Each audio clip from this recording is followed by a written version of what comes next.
Hello and welcome. Are you looking for the best defensive prop bets for week 9 of the NFL season? Well, it's a good thing you're here because Johnny and I have just what you need on this week's episode of the IDP Plus Defensive Props Podcast.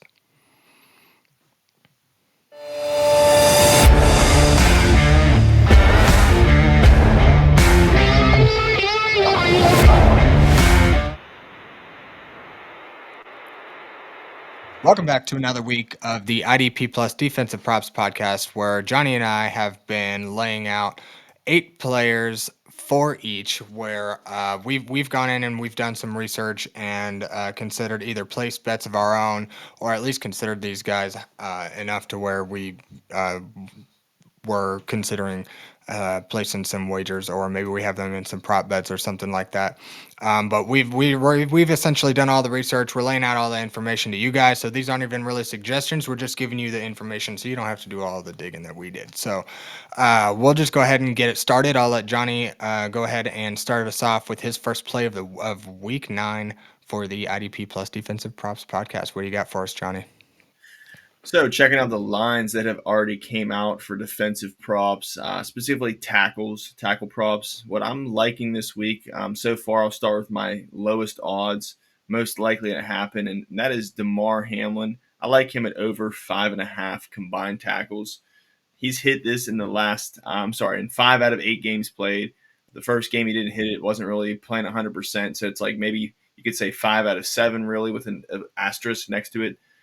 Week 2 versus Miami. That's who he's got this week. That's who's going to play the Bills. Is what week 2 when he played Miami, Tua was in that game. I believe he got hurt during that game. But Damar Hamlin played 100% snaps, finished with 10 combined tackles, 8 solos, 2 assists. So the track record is there for Damar Hamlin to hit this number. He is playing still at 100% of snaps. It's a good matchup nonetheless, the fact that he's already played them and got 10 tackles. So Vegas is onto this minus 150. It's not a huge payout, but you parlay it, you sprinkle it with something else that you feel is likely to happen this week, because I feel like Damar Hamlin is likely to have over 5.5 combined tackles. Minus 150. Axton, over to you. Yeah, you're looking at a matchup against a much different offense than what we've seen for much of the year, where Tua's been out for most of the year. Now they've got him back. The first week they kind of looked a lot better, obviously, but they didn't quite look like what we had hoped they would, I guess, the first week back. But now that they've got a game under their belts with Tua back at quarterback, I imagine things will go a lot smoother. You'll see more long sustained drives. I think there actually is going to be quite a bit of scoring in this one.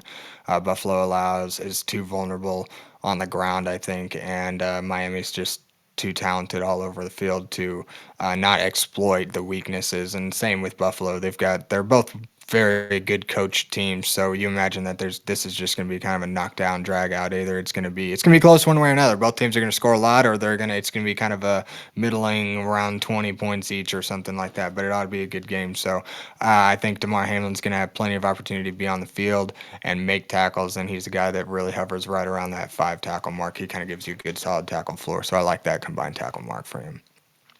My first play of this week, I'm going to start off with Mack Wilson to get over 2.5 solo tackles. This came in at minus 165 this week. And I just felt like this was pretty low, considering that Mack Wilson is a full-time linebacker. Most full-time linebackers can average over this mark. He plays 80% or more of snaps on a week-in, week-out basis.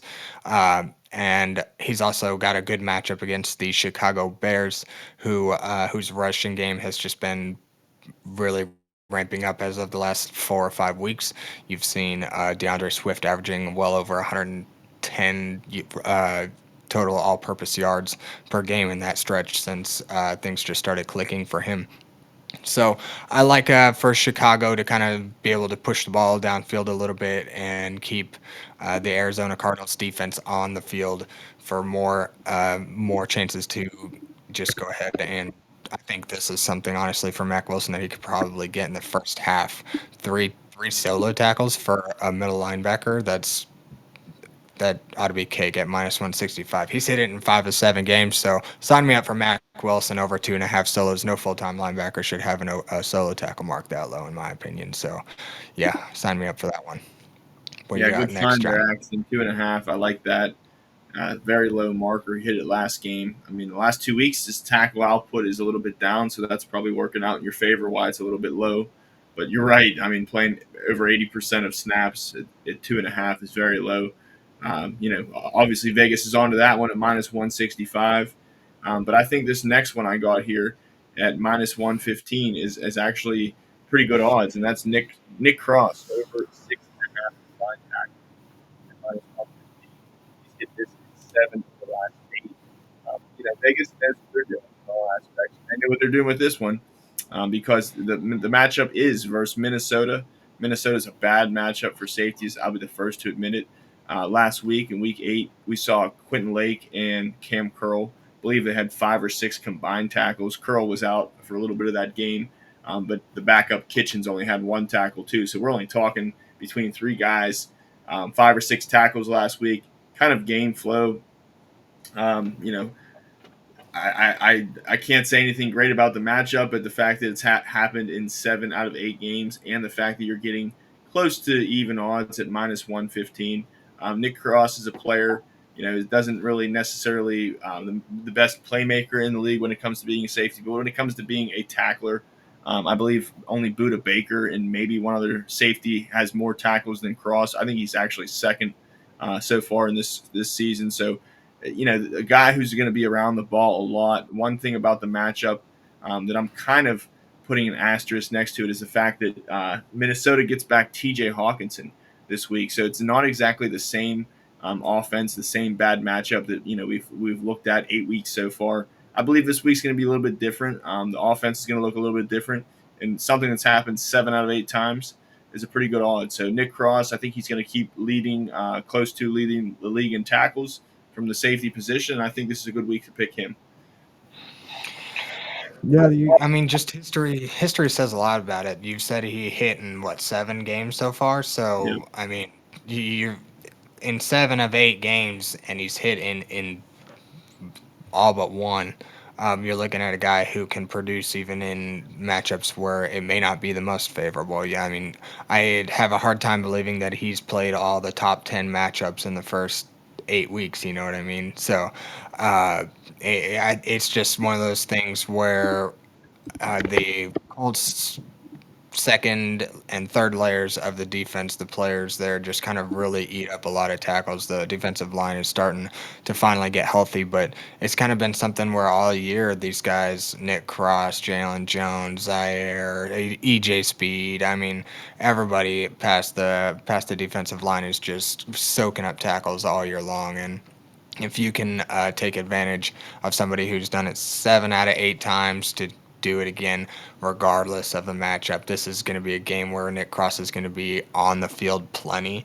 Minnesota can sustain drives. That's something you want to see is teams converting first downs, being able to push the ball down the field, more snaps for the guys that you're betting on here. So, especially when you're talking about overs. So, Nick Cross ought to do. I think he'll do just fine. He ought to be right around that 6-7 tackle mark. So I kind of like that sneaky play for him to hit over 6.5 combined.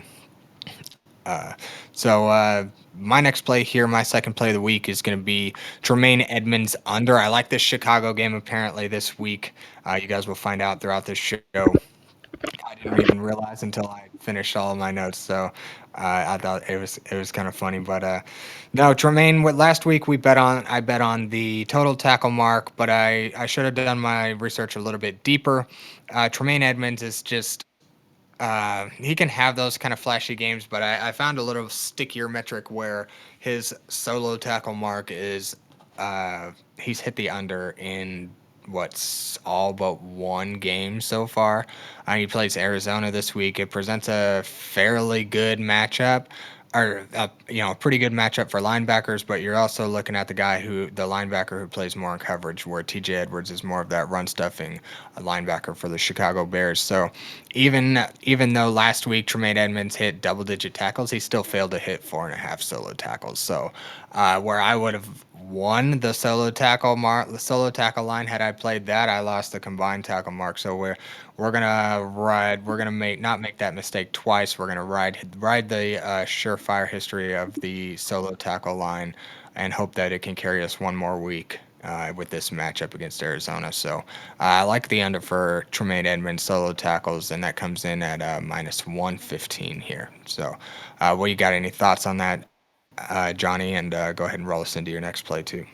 I liked your pick last week of the under in combined tackles. I thought that was a good pick, and I mean, he had 10 tackles, 6 of them, like you mentioned, good metrics on that. 6 of them were assists, 4 were solo.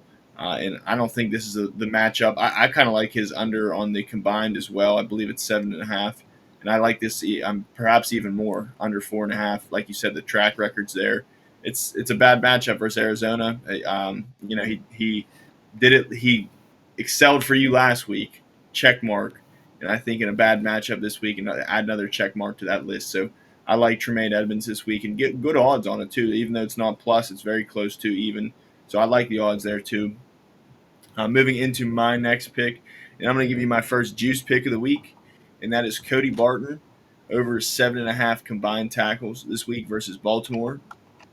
Since he has taken over the starting reins from Alex Singleton, that's 5 games so far. He has hit this marker in 3 of those, and one of them was a 7 tackle game. So just 1 tackle shy. Could have been 4 out of 5, but really just 3 out of 5. It is what it is.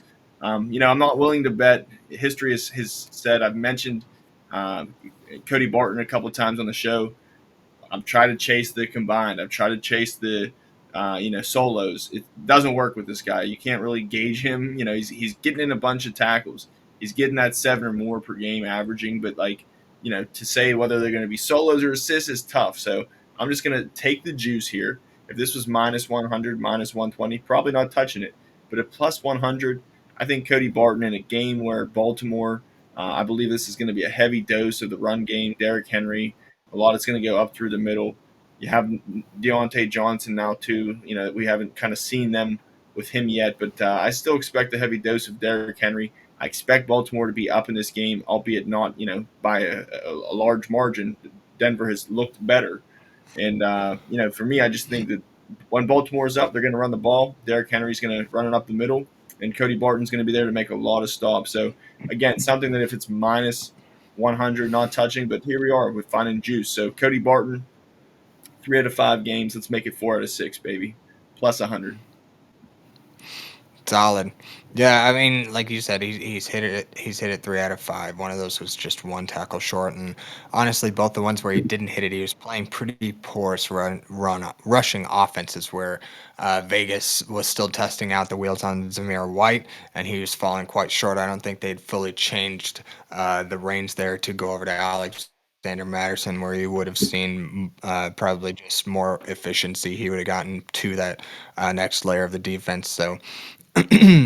And then the Carolina Panthers, where last week Bryce Young was starting quarterback, and in a Bryce Young led offense, uh, we've seen all year long that Carolina just can't do anything. They are very uh, one dimensional in the run game, and if you just stack the box and make Bryce Young throw it, he will screw the entire game up. So he's going to be uh, Cody Barton will be in a much better position this week to soak up a few extra tackles against Baltimore, where you're probably going to see Derrick Henry run the ball 20 or more times a game. And I think it's just a matter of him actually being able to stand up and take that big man down. So I think Cody Barton, of all people, should be more than capable of doing it. This position on Denver has just been notoriously lucrative in the past, where Alex Singleton has easily eclipsed 10 tackles a game. So Cody Barton is in prime position for a bounce back, and I like the plus odds on it too. So I'm gonna keep staying. I'm gonna stay in that Chicago game for my next pick here. I'm going more to the safety position. I'm going to go with Kevin Byard's over on a solo tackle mark. We've got another 2.5 solo tackle mark for a full time player, especially one who has a considerably high tackle floor. We're looking at over 6 tackles per game total from Kevin Byard, and he's averaging over 5 solo tackles per game. So when we're talking about just trying to get, was that right? Four solo tackles. Four. Sorry. Our line's 2.5 here, and he's averaging over 1.5 solo tackles per game over that. And Arizona actually presents a top end matchup for safeties. The Chicago Bears don't have Jaquan Brisker, so you're looking at Kevin Byard possibly kind of playing multiple positions, maybe in different looks to make up for maybe a different or a scheme that maybe Brisker might they might need a little bit more on that edge of the field. So I don't know. Kevin Byard averaging over 6 tackles a game and over 4 solo tackles, and we only got to hit 2.5, and they're giving us plus juice. This came in at plus 110. And Kevin Byard has just always been a tackle monster, and in a plus matchup, I'm willing to bet on him. And like I said, plus juice, they sign me up for that. So I let's see. And there, I guess if we're just going to talk about history real quick to end my Byard argument here, there's just been 2 weeks so far this year that he hasn't hit this, and you're talking about a plus matchup. I like the odds here for Kevin Byard. So I'm going to let Johnny maybe touch on that a little bit, and then he's going to dive into the ad read, and we'll go into our last couple of picks for the week. So what do you got? Yeah, I like Byard, man. Good pick, good odds. Plus money there, you get some juice. Plus 110, man. That's a nice pick. I also like about Kevin Byard. You mentioned that Brisker is out this week.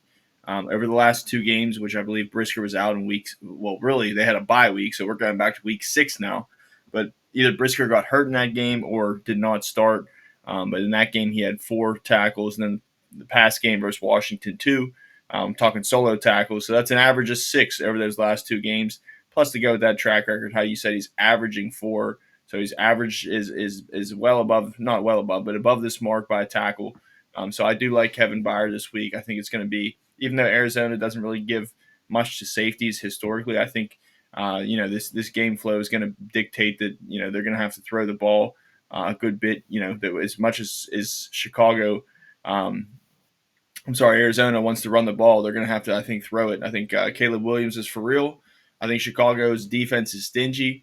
So, low scoring probably by Arizona, and they're going to have to stay in the game and throw the ball. So, Kevin Byard, great week to pick him with no Jaquan Brisker. Maybe next week a different story, but for this week, I like it a lot at plus 100, Axton.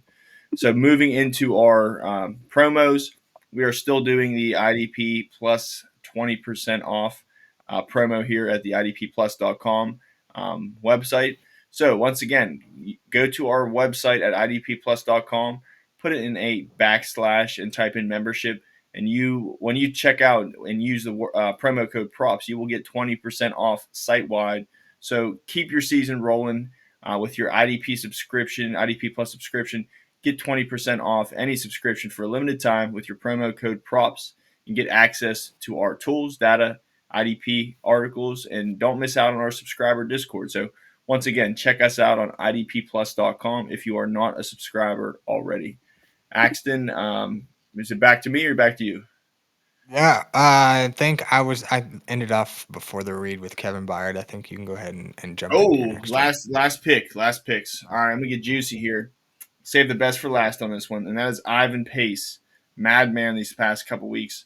Over 7.5 combined tackles at plus 100. Last 2 weeks, it was 13 tackles, and then the week before that, 10. Both of those games, put an asterisk next to it, did not have Blake Cashman in the starting lineup. So Ivan Pace, when Blake Cashman was there, was playing about 60 to 80% of snaps. Now Cashman was out the last 2. Ivan Pace, I believe, played 100% in both games. Not only did he have 23 tackles, also had a sack. This guy's just a top linebacker when healthy and when playing 100% of snaps. He gets Indianapolis, who, if we look at the track record, doesn't really give a whole lot to linebackers, but that was with majority of games with Anthony Richardson. Now we have Joe Flacco. I think you get a heavy dose of Jonathan Taylor in this game, but regardless, I think it's going to be, like Axton mentioned in this game, continuous drives. Hopefully Joe Flacco can bring some stability, continued drives. They certainly have the offense for it. So you know what, Ivan Pace, I wouldn't really touch many players who have a line of 7.5. That's steep. And Cody Barton was one that I actually additionally touched on. But when these guys are plus 100 odds, as far as Barton and Ivan Pace, I like Barton, but I love Ivan Pace this week. Just the track record, what he's been able to do with no Cashman. You look at the last year, the last 5-6 games when he was playing 100% of snaps, full time linebacker, no Jordan Hicks. Even when Jordan Hicks came back, he was putting up 8-9 tackles a game. So double digit walking bomb tackle getter anytime he's on the field 100% of plays, and I expect that to be the case this year, this week versus Indianapolis. So I mean, again, 7.5 is tough, but plus 100 odds, and we're talking about Ivan Pace, top 10 play this week in fantasy and for betting as well. Yeah, that's no doubt. I mean, you hit all the points there. Where any Ivan Pace literally has not missed this tackle mark in any game in his career where he's played 100% of the snaps. I actually just looked back to last year too, and every single one he had 8 or more tackles. And even this year so far, anytime he's played over or 68 or 9% of the snaps or more, he's hit this. So knowing that Blake Cashman's going to be out, knowing that the Indianapolis Colts now have Jonathan Taylor. They've got Joe Flacco at the helm, where you're going to see more drives. You're not going to see as many 3-and-outs as you did with Anthony Richardson. You're not going to see a lot of bad passes and short drives. You're going to see more pushing the ball down the field. It's going to be a lot of Jonathan Taylor.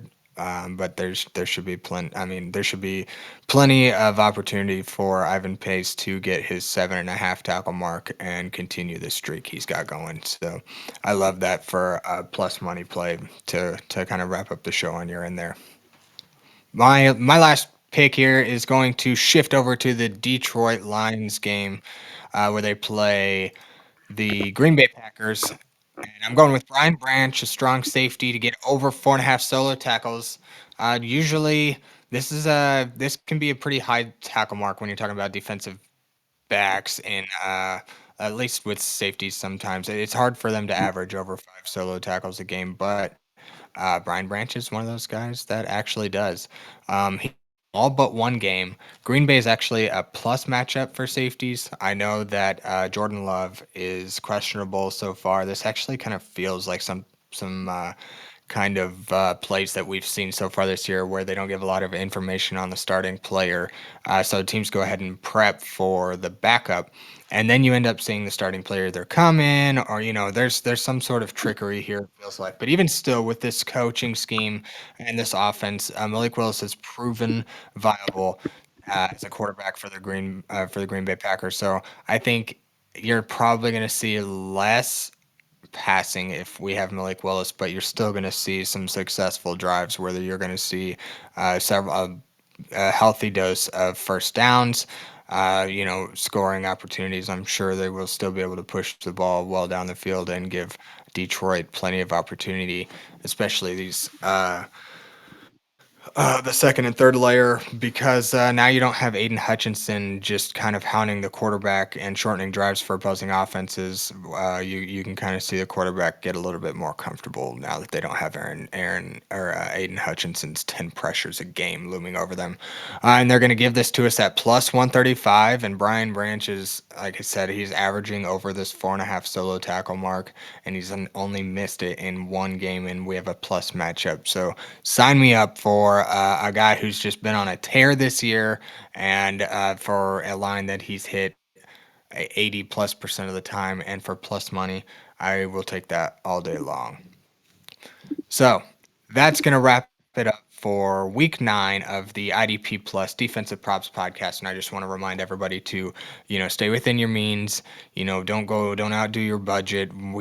These aren't even really suggestions. It's just research we've done while we're looking at our own bets, and maybe we've placed a little money of our own on some of these. So we just like to share that with you guys and see if we can help some of our viewers maybe win a little bit of extra money on any given week. So hopefully we can help you guys out in that department. Pick and choose which ones you like. Let us know if you tail any, and if you have any questions, feel free to comment. Don't forget to like and subscribe, as Johnny said earlier. Go ahead and visit the website. We've got plenty of tools, so many tools, weekly fantasy finishes. We've got a data hub. We've got articles. We've got betting articles, videos, the Discord. We've got rankings. I mean, anything you name it, and use that promo code. You can find it in the description. Give it a try. See if you like it for a month or so, and make your decision from there. But don't forget to check us out on Twitter as well. You can follow Johnny at Johnny freaking F1. You can follow myself at XmanIDP. And I just want to thank everybody again for tuning in for Week 9. And we'll see you back next week for Week 10. And good luck to everybody this week in your betting and fantasy matchups. So, again, I'll see you back next week. Good luck, everyone. Thank you for watching the IDP Plus YouTube network. If you enjoyed this video, give it a thumbs up and don't forget to subscribe to our channel.